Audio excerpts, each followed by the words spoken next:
Assalomu alaykum. Bugun intensivni 3-kuni va bugun sizlar bilan to'g'ri prompt yozishni o'rganamiz.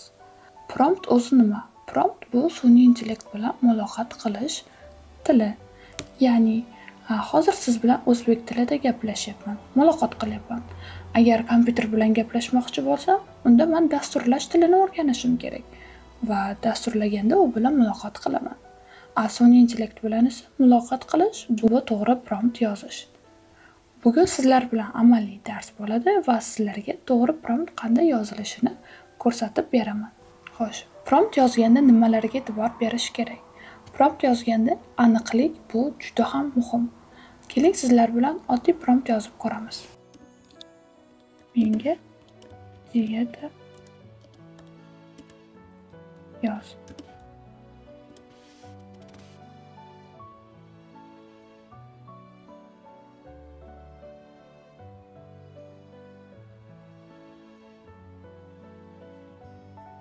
Hozir bu menga dietani yozib bermoqda.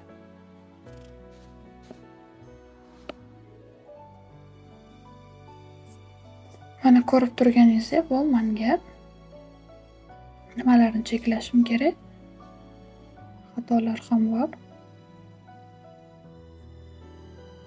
Xo'sh, agar men bunga aniqlik kiritsam, meni 52 kilogramm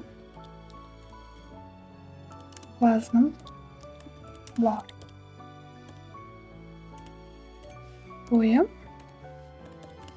173 santimetr. Misol uchun meni allergiyam yo'q, lekin nimagadir allergiyam bor deb yozish mumkin. Meni tuxumga, misol uchun tuxumga allergiyam bor. Va men soat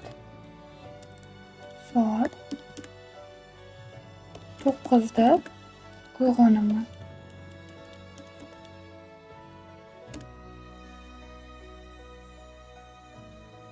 Shularni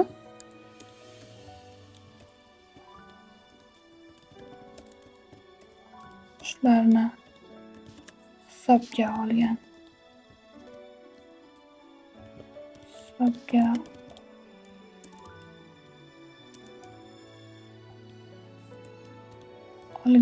Holda menga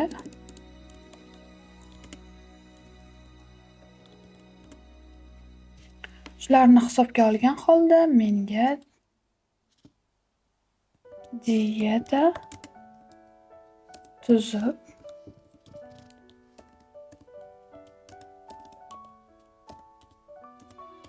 ber.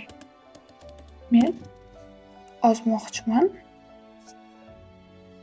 yoki ves olmoqchiman. Men vazn yoki ves desam ham tushunadi. Vazn olmoqchiman.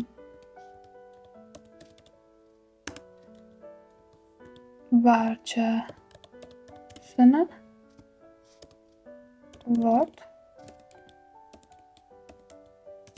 dokument formatida ber.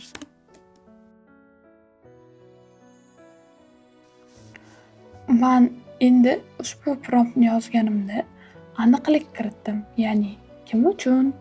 Menga. Meni o'zimning parametrlarim. Ya'ni u bilish kerak bo'lgan holatlar va men nimalarga allergiyam bor va men qanday ko'rinishda javobni olmoqchiman. Bularning barchasini men unga aytdim va u menga javob berdi. Sun'iy intellekt men shunaqa xohladim. Menga zo'r dieta yozib bersa, siz xohlaganda zo'r super dieta yozib bera olmaydi. Chunki u super intellekt emas. Sizni ko'rib turib, oldidan fikringizni o'qiy olmaydi, aniqlay olmaydi. Unga siz to'liq nima xohlab turganingizni batafsil tushuntirib berishingiz kerak. Misol uchun yosh bolaga barchasini maydalab birma-bir tushuntirib berganda, bunga ham barchasini maydalab birma-bir tushuntirib berishingiz kerak bo'ladi. Javob tayyor. Mana javobni ko'rsak bo'ladi. Xo'sh. Dieta vazn olish uchun mana Word formatda shaxsiy ma'lumotlar va yangi mahsulotlarni sog'lom yo'l bilan allergiya, tuxum uyg'onadigan vaqt 9da. Nonushta tuxumsiz, kaloriyali va to'yimli variantlar. Granola, banan, ovsyanka, smuti. Shunday qilib, bularning barchasiga aniqlik qanchalik ko'p kiritsangiz, shuncha yaxshiroq sizga javob beradi. Va bu yerga man hattoki summada limit ham aytishim mumkin. Bir kunda 100 ming so'mlik bo'lgan xarajat bo'lsin. Va siz har bir ishlatib turganingizda chuqurroq, ya'ni batafsil to'liqroq ma'lumot qanchalik ko'p bersangiz, shunchalik u ko'proq tahlil qiladi va sizga javobini ham beradi. Prompt yozishdagi boshqa usullar ham bor. Misol uchun, nima bo'lishi mumkin? Unga rol berasiz. Ya'ni sen mening nutritsiologimsan va meni chuqur analiz qil va dieta yozib ber.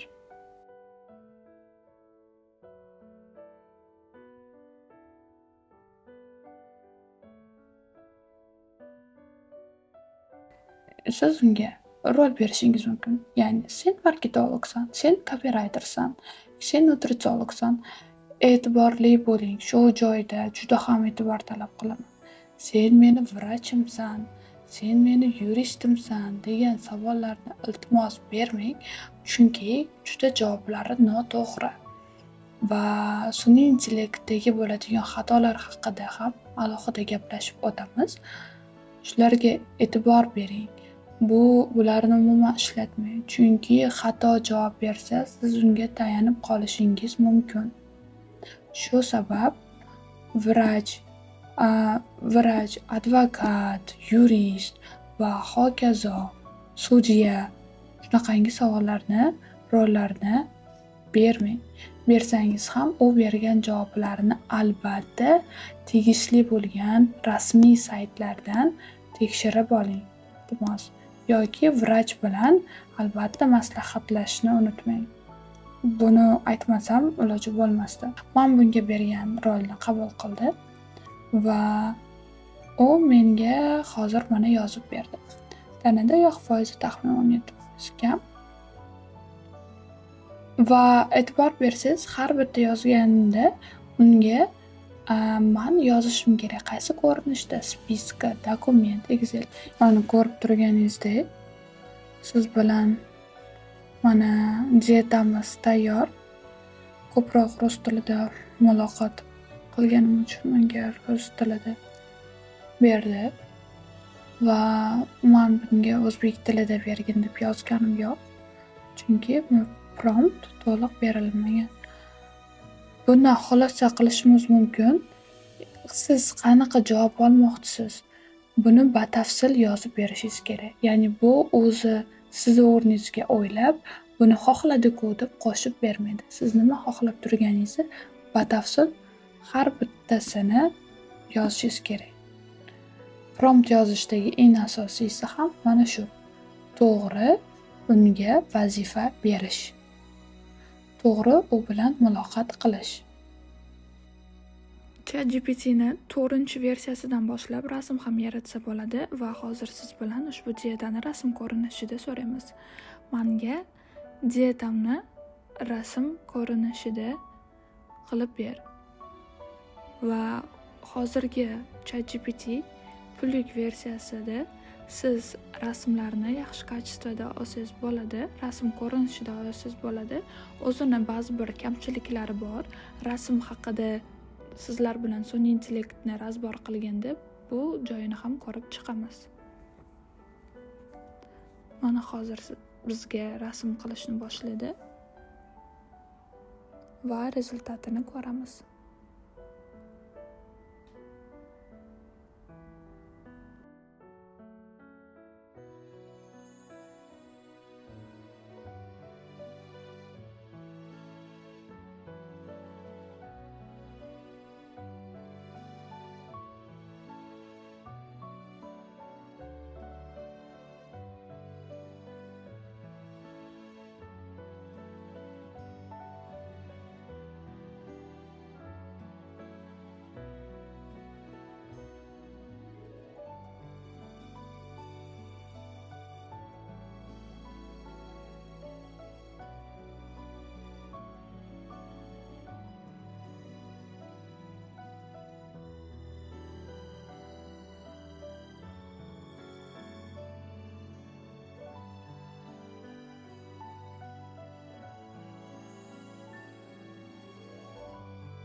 ko'rishimiz mumkin, xatolari ko'p, chunki katta hajmdagi tekst bilan unchalik ham zo'r ishlay olmaydi.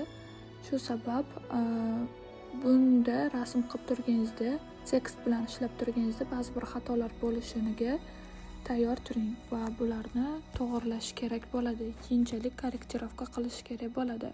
Agar sizda tekst hajmi bu darajada katta bo'lmasa, yaxshi javob olishingiz mumkin. Ayniqsa hozirgi versiyalarida, ya'ni hozirda menda 5.1 versiyasida yaxshi rezultat olsangiz bo'ladi. Sizlar bilan bugungi darsda prompt o'zi nima va u qanday to'g'ri yozilinadi, oddiy turlari, murakkab turlari va unga berilishi mumkin bo'lgan rollarni ham gaplashib o'tdik. Va buni albatta sinab ko'ring, ishlatib ko'ring. Prompt ChatGPTda yozasizmi, boshqa sun'iy intellektda yozasizmi, Claude AI, Gemini bo'lishi mumkin, yoki rasm yaratib turganingizda yo video yaratib turganingizda ham bir xilda yozilinadi. Ularning o'rtasidagi farq ichida yozilinadigan gaplarda, ya'ni so'zlarda.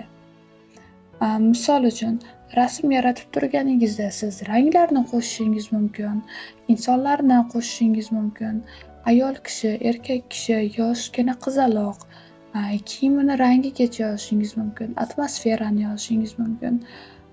Oddiygina muloqot qilib turganda unga rol berishingiz mumkin. Sen o'qituvchisan, sen marketologsan. Video yaratib turganingizda kamerani qimirlashini yozishingiz mumkin.